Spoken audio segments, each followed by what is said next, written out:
ఈ మాత్రం సౌందర్యానికే ఇంత దాసుడు అయిపోయావే, ఇంతకన్నా లోకోత్తరమైన సౌందర్యాన్ని చూస్తే ఇంకేమైపోతావో. ఇంతకన్నా సౌందర్యమా?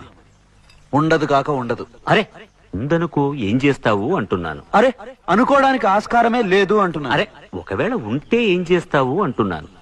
ఇంతకన్నా ఆనందప్రదమై, ఆద్యంత రహితమై, అనంతమై, నా హృదయమంతా నిండి నన్ను తనలో నింపుకునే సౌందర్యమై ఉంటే అరే ఉండదయ్యా స్వామి. అరే ఉంటే ఏం చేస్తావయ్యా? ఆ సౌందర్యానికే దాసోహం అంటాను. అయితే రా చూపిస్తాను. పద చూస్తాను.